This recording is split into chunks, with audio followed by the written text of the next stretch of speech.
새벽교회 오신 분들을 환영합니다. 오늘 성경 레위기서 3장의 말씀입니다. 1장에서는 번제에 대한 제사를 이야기했고 2장에서는 소제에 대한 제사를 이야기했고 오늘은 화목제에 대한 제사를 말합니다.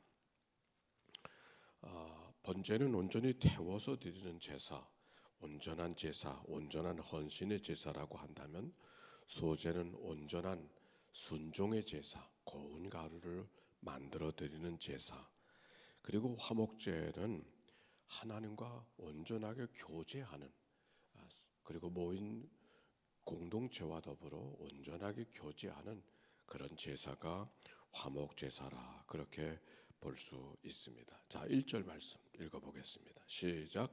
사람이 만일 화목제의 제물을 예물로 드리되 소로 드리려면 흠없는 것으로 여호와 앞에 드릴지니, 사람이 만일 화목제의 제물을 예물로 드리되, 이거는 누가 하시는 말씀이에요? 하나님께서 모세에게 부르시고 모세에게 주시는 말씀이죠. 그런데 화목제의 제물을 예물로 드리되, 예물이라고 하는 말은 고르반, 가까워진다, 가까움, 그런 말이죠. 즉 너희가 하나님과 가까워지려면, 그런 말씀이 예물을 드리되 말씀 속에 담겨져 있는 너희가 하나님과 교제하기를 원하거든 하는 말씀이죠.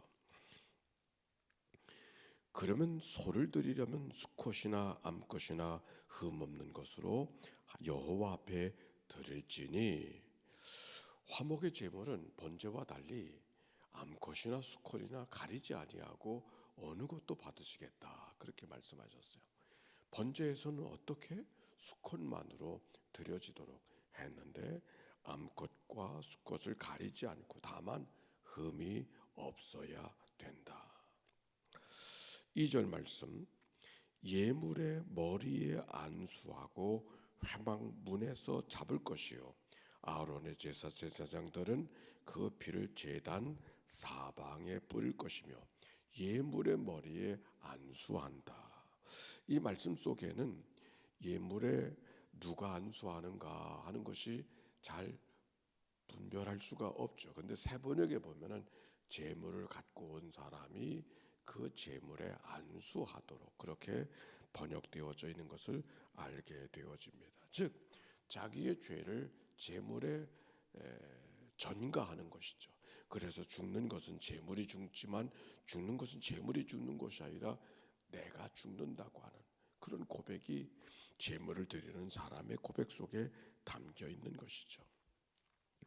회막문에서 잡을 것이요, 같은 성막이라도 그 하나님이 거하시는 처소를 이야기할 때는 성막이라고 이야기하고, 이것을 회막이라고 이야기할 때는 하나님과 우리와 교제하게 되어지는 만남의 장소로서 칭할 때는 회막이다, 이렇게 말하는데, 회막문에서 잡을 것이요, 즉 공동체가 함께 있는 자리에서 하나님 앞에 그 제물을 잡는다, 그런 말입니다. 아론의 제사장, 자론 제사장들은 그 피를 제단 사방에 뿌릴 것이요, 피를 뿌린다고 하는 것은 생명을 뿌린다고 하는 그런 의미가 담겨 있는 것입니다. 자, 그런데 3절 봅시다. 그는 또 화목제의 제물 중에서 여호와께 화제로 드릴지니 곧 내장에 덮인 기름과 내장에 붙은 모든 기름과 두 콩팥과 그 위에 기름 곧 허리 쪽에 있는 것과 간에 덮인 꺼풀을 콩팥과 함께 떼어낼 것이요 아론의 자손은 그것을 제단 위에 불 위에 있는 나무 위에 번제물에서 살을 지니 이는 화제라 여호와께 향기로운 냄새니라. 그런데 화목제는 번제와 다른 게 있어요. 아주 다른 게 있어요. 번제는 통째로 하나님 앞에 다 태워드려서 거기서 향기가 피어날 때 하나님의 그 향기를 흡양하시는 것으로 우리의 제사를 받으시는 것으로 그렇게 번제의 제사를 드리게 되어져 있지요. 그런데 화목제사는 그 제물 가운데 기름과 콩팥과 간에 덮인 꺼풀과 그것만 떼어내서 그것만 태워드리는 거예요. 나머지는 함께 공동체에 참석했던 사람들이 더불어 나누는 음식이 되는 거예요.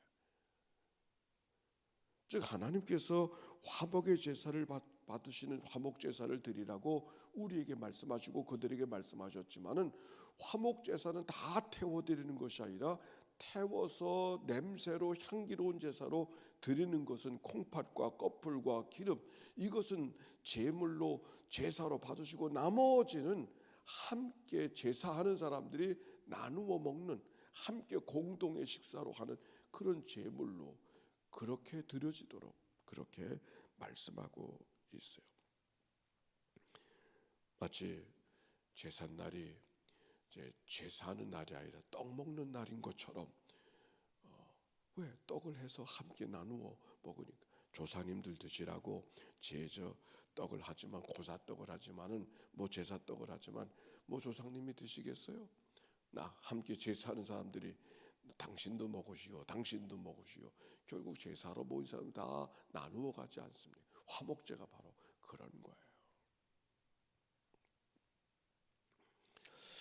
재미가 있잖아요. 이 말씀 속에는 화목제사는 양도 가능하고 염소도 가능한데 암컷이나 수컷이나 어느 것도 가능한 제사가 되어지고, 그런데 화목제사는 하나님을 위한 제사지만 그것은 하나님을 위한 제사가 아니라 제사하는 사람들을 위한, 공동체를 위한 제사였다고 하는 것을 이 말씀 속에 발견하게 되어집니다. 그런데 화목의 제사에 드려진 제물은 그런데 먹어야 되는 규칙이 있어요. 조금 읽어봅시다. 레위기서 7장.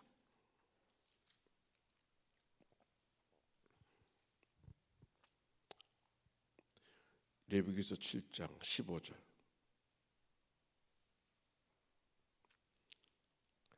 감사함으로 드리는 화목 제물의 고기는 드리는 그날에 먹을 것이요. 언제 먹으라고요? 드리는 그날에 먹을 것이요. 조금이라도 이튿날 아침까지 두지 말 것이나 그랬어요. 그러면서 18절, 만일 그 화목 제물의 고기를 셋째 날에 조금이라도 먹으면 그 제사는 기쁘게 받아들여지지 않을 것이라 드린 자에게도 예물답게 드리지 못하고 도리어 가증한 것이 될지니라. 그것을 먹는 자는 죄가 없어지는 것이 아니라 오히려 죄를 짊어지는 것이다 그랬어요. 여러분 다시 본문으로 가서 화목제사는 하나님이 그걸 다 태워서 드시는 것이 아니라 결국 제사하는 사람들을 위한 음식이 되어지고 공동 식사의 자리가 된다 그렇게 말씀하고 있지 않습니까? 그런데 언제 먹으라고요? 그날 아니면 그 다음 날, 세 번째 날까지 두면 안 되는 거예요. 그런데 한번 생각해 보세요. 뭐 자그마한 새를 드렸다든지 양 한 마리를 드렸다고 하면 그 큰 문제가 아니겠지만 소를 하나님 앞에 화목제물로 드렸다고 하면 여러분 소를 잡으면 고기가 얼마나 나올까요? 얼마나 나올까? 그거를 다 먹으려면 어떻게 될까요? 제가 이 강화에서 첫 목회할 때가 기억이 납니다. 돼지고기가 파동이 나니까 소 한 마리하고 돼지 한 마리하고 닭 한 마리를 바꿔 먹게 됐어요. 그러니까 닭이 한 마리가 1,000원인데 돼지 한 마리와 닭 한 마리가 바꿔 먹게 생겼어요. 그러니까 뭐 돼지 기껏 잡아가지고서 새끼로 예전에 팔던 거는 3만 원씩 하던 건데 파동이 나니까 돼지 한 마리가 새끼 한 마리 정말 1,000원이 돼버리고 말았어요.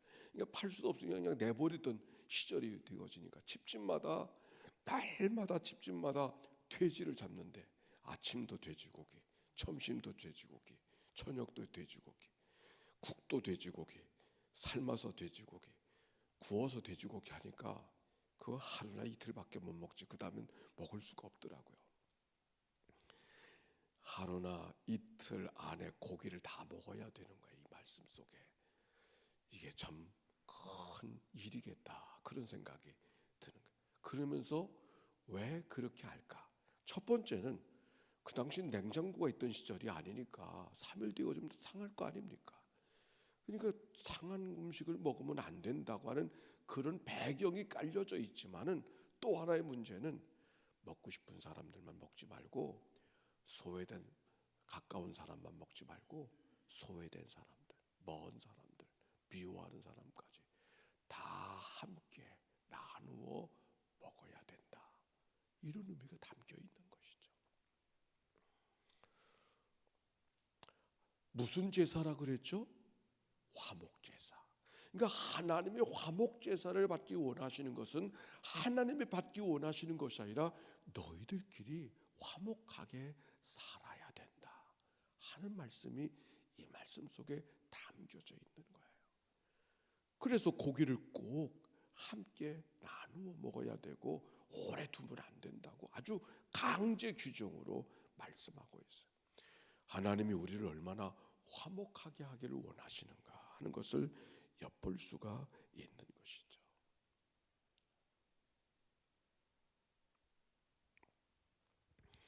골로새서 1장 20절에 보니까 그의 십자가의 피로 화평을 이루사 만물 곧 땅에 있는 것들이나 하늘에 있는 것들이 그로 말미암아 자기와 화목하게 되기를 기뻐하심이라. 이제는 그의 육체의 죽음으로 말미암아 화목하게 하사 너희를 거룩하고 흠없고 책망할 것이 없는 자로 그 앞에 세우고자 하셨으니. 예수님이 이 땅에 오셨을 때 사도 바울의 간증과 증언으로는 어떤 제물로 오셨는가?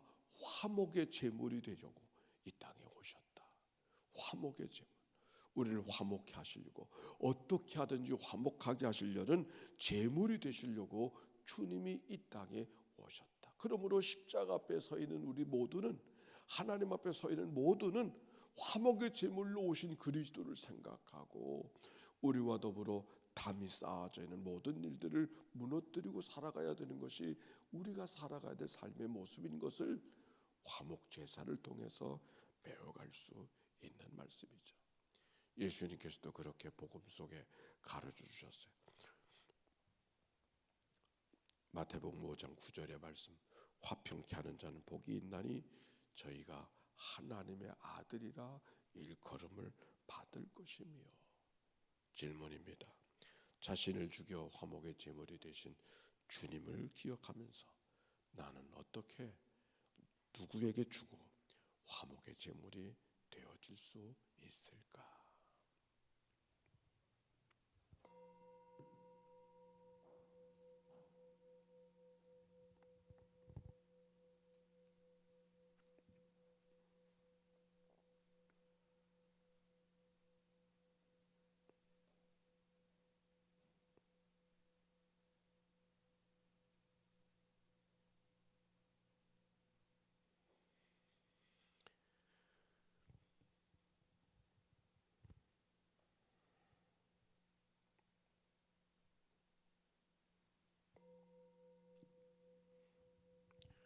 제물을 드리다가 형제와 더불어 불화한 것이 생각나거든 먼저 가서 사과하고 그리고 제물을 드리라고 말씀하여 주셨습니다. 화목의 제물로 오신 주님을 기억하게 하는 이 아침, 화목 제사를 받기를 원하신 하나님은 제사 받기를 원하신 하나님의 마음만이 아니라 화목하게 살기를 원하시는 하나님의 거룩한 뜻이 우리 안에 말씀 속에 있음을 발견합니다. 이 아침 우리가 이 말씀을 하나님의 말씀으로 받게 하시고 하나님의 선한 뜻을 이루어가는 모든 일이 되도록 인도해 주옵소서. 하나님, 오늘도 우리가 하나님 앞에 드려지는 우리 예물을 연락하옵시고 주도 예배를 드리고 하나님 앞에 드려지는 이 감사를 연락하시고 영광 받아 주시옵소서. 있는 자리에서 병상에서 잠자던 자리에서 일어나 하나님 앞에 제사하는 저들의 제사를 연락하옵시고 하나님이 기뻐하시고 원하시는 한날의 제사가 이 한날 동안 순간순간 모든 자리에서 만들어지도록 축복하여 주옵소서. 오늘은 수요기도의 날이 옳습니다. 말씀 앞에 다가서게 하실 때 우리의 생각과 마음을 인도하여 주옵시고 하나님의 모든 권속들마다 주의 평강과 위로와 소망과 하나님의 평화가 이루어지도록 축복해 주옵소서. 이 한날을 다 주께 의탁하올 때 우리를 구원하신 예수님의 이름으로 기도하옵나이다. 아멘. 이제는 성부, 성자, 성령 삼일째 하나님의 크신 은혜와 사랑과 역사가 이제와 같이 영원히 함께해 주시기를 축원하옵나이다. 아멘.